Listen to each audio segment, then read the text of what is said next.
Hey everybody, Jason Lauren here, owner and head scout of ScoutU, to talk about this week's recruiting tip. This week what I want to talk about is the mistake to focus on only 20 to 30 schools or so when it comes to which schools that you consider in the recruiting process.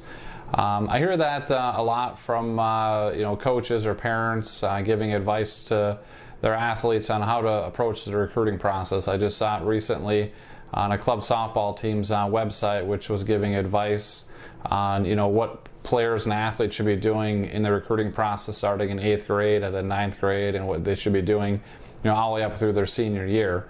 And that's one of the things that I had mentioned on there is target 20 to 30 schools to focus on.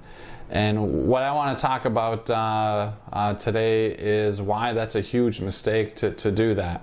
That can be a huge mistake for several reasons. Number one, it could be a big mistake because if you come up with a list of 20 to 30 schools that you're interested in and you misassess your talent and where you actually can play in college, none of those schools will recruit you. So for example, you think you're a Division I talent, so you pick 20 to 30 Division I schools, when in fact you're at best a Division II or more likely a Division III talent. You could send as many things and contact those schools as often as you want, those Division I schools, but if you're not a Division I talent, you're not going to get recruited. So if you misassess your talent on that list, that's a dangerous approach to take. And even if you have the talent to play at those schools, the tricky part of the recruiting process sometimes can be that those schools, not only you have to be good enough to play at them athletically, but they also have to be recruiting not only your recruiting class but also your position.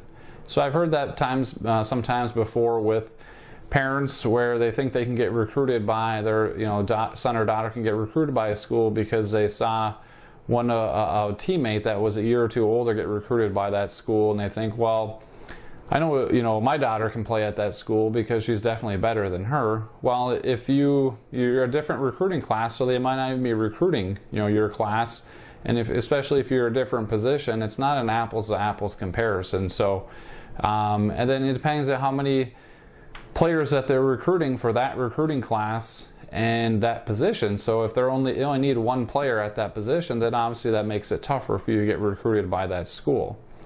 Another reason why it's a mistake to focus on a small number of schools is because there's tons of schools out there that you likely wouldn't think of on your own that could be a great fit for you. So when I talk to athletes and parents and ask them what schools that they're interested in, and I tell them, well, if you didn't cheat and use your phone or internet or something, and I said, can you tell me Division II school in a certain part of the country? And a lot of times they have no idea. So for a lot of sports, there's over 1,500 schools that offer that sport in college. So most kids are going to know schools in their area, and then they'll know all the major schools around the country, the major Division I schools. But a lot of kids, so that probably only touches on maybe 5% of schools, if that. So that leaves out 95% of schools, many of them which could be a great fit for that athlete, because just because you never heard of a school doesn't mean it's not a great school. One example that I always bring up is if ask kids if they've heard of Brandeis University. That's a Division III school in Boston, and that's one of the top academic schools in the country. And most athletes never heard of that. Now, if you're from the Boston area, that you're probably more likely to heard of it. But if you're not from the Boston area, most kids never heard of that before. And if that school showed interest in them and they're like, well, I never heard of Brandeis, or they wouldn't even put Brandeis on that list of 20, 30 schools because it's not a school that they're really familiar with. So and that's one of the top ranked schools in the country, but even still, even schools that aren't one of the top ranked schools in the country still could be a great fit for athletes if they found out more about that the school by talking to the coach, and maybe find out, like, for example, if an athlete is a nursing major, maybe they have a good partnership with a local hospital that they can have multiple internships with, and you wouldn't know that even know that about that school or be familiar with that school, and you wouldn't put that school on your list of 20, 30 schools, but that school could be a great fit for that athlete. So,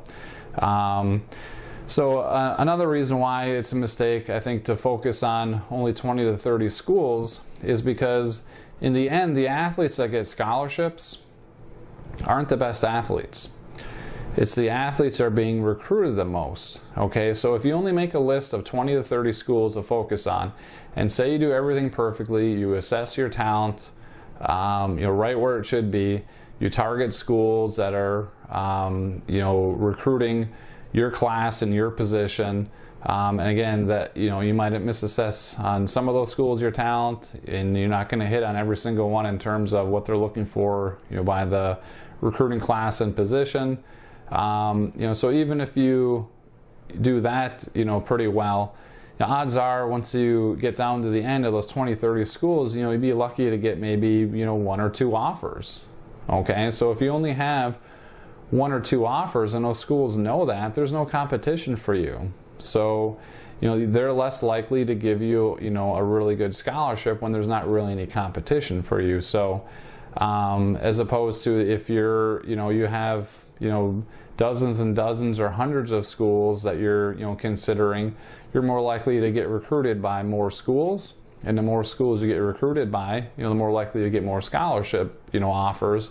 And then the more scholarship offers you have, the more likely you're going to get, a higher scholarship. So for example, kind of explain to you how that works is like, say a Division II school has 1 scholarship left, and they have 2 roster spots left. So one player is going to get a scholarship, the other one's not.